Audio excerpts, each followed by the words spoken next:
triangle, like so, and then fold up the ends to make one flap, and on the other side, another flap.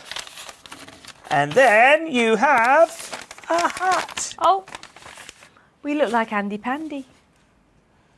Andy Pandy. Here comes Andy Pandy and Looby Loo. Happy as he can be, Teddy too. Playing in the garden every day. Making things is so much fun. Here comes Andy Pandy. In Andy Pandy Land. One morning, Andy Pandy took his football to Tiffo's house.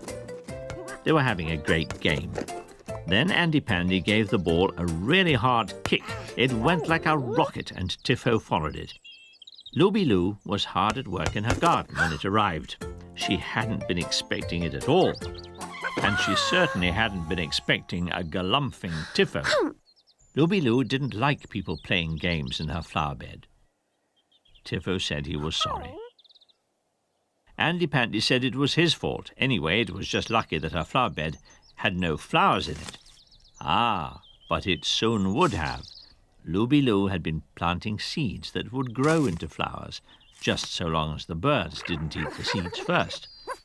Andy Pandy told Tiffo that there were no birds around just now, and he knew just the very way to make sure that the birds wouldn't come and eat Looby Loo's seeds when she wasn't looking. Andy Pandy said he'd be back later with a special bird scarer. When he got home, Andy Pandy went to his special cupboard. There he found 2 lengths of wood, some strong glue, a piece of cord, an old pair of gloves, and a rather moth-eaten jacket. Then he got to work. He put glue on one of the pieces of wood. Then, when he'd stuck the other piece to it, he made sure that the join was good and strong by tying the pieces together. Then he went back to Looby Loo's house to finish the job. When Andy Pandy got there, he asked Looby Loo if she had an old pillowcase and something to stuff it with. Looby Loo said she had. She'd been making cushions for her sofa a few days ago and still had quite a lot of the stuffing left. Soon Andy Pandy had stuffed the pillowcase. Andy Pandy still had a bit of cord left over, and he tied the pillowcase onto the wooden cross. It looked like a head. He put the jacket and the gloves on too.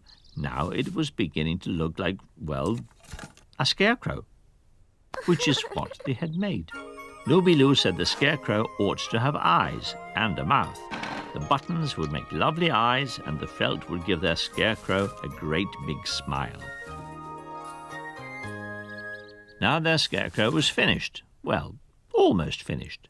Looby Loo said that it needed a final touch, an old hat. That ought to keep the birds away from Looby Loo's seeds.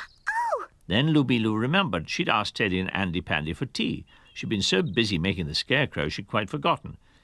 While Looby Loo was making tea for them all, Andy Pandy said he'd show the scarecrow where it lived. The sun was beginning to set as Andy Pandy put the scarecrow in the flower bed. Teddy was hungry, and he was so looking forward to his tea that he didn't see Andy Pandy or the scarecrow. Looby Loo had made them a delicious tea. Teddy particularly liked the sausages on sticks. He'd eaten 26. Looby Loo thought 26 was quite enough sausages for one day, so he had some cake instead. When they'd finished eating, Teddy noticed it was getting dark. It was getting late, nearly bedtime. "Too late to help with the washing up?" asked Andy Pandy. But Teddy pretended he hadn't heard. When Teddy saw the scarecrow, he didn't know who it was, but he didn't like the look of it at all. In fact, the longer he looked at it, the scareder he got. So scared that he just had to run for help. "Help!" shouted Teddy. He told them there was someone lurking in Looby Loo's flower bed. Andy Pandy and Looby Loo knew what had scared Teddy. Andy Pandy told Teddy not to worry. He'd been scared by the scarecrow. If the scarecrow could scare Teddy, said Looby Loo, then it would certainly keep the birds off her seeds. And as he was back in her house, perhaps now Teddy could help with the washing up?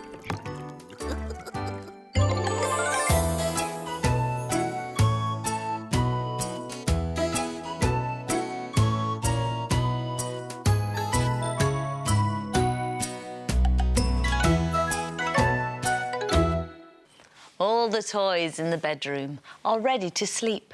Even Raggedy Doll and farmyard sheep are stretching and yawning and rubbing their eyes.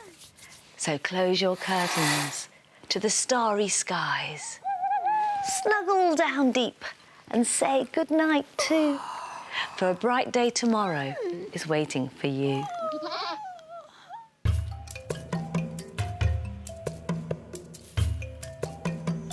Hello, I'm Sid and you're watching the CBeebies Bedtime Hour. Keep watching because later on I'll be reading you a bedtime story from right here in Africa.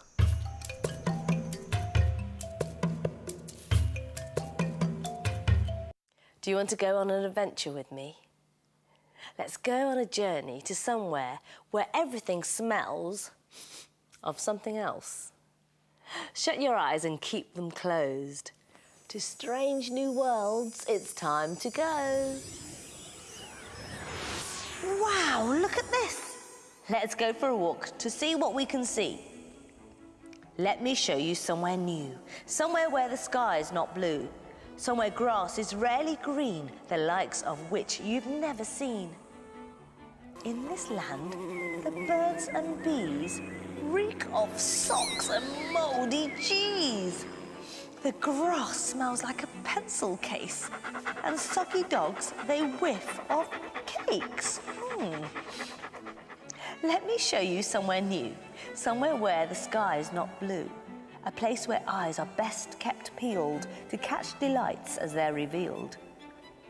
A door smells of fresh baked bread, but strawberry jam just pongs of pegs. And a place where biscuits smell of sieves is not a place I'd likes to lives. Oh dear. Well, I think it's time we left this world. It's way too pongy for me. So close your eyes and imagine being back in your bedroom at home. Close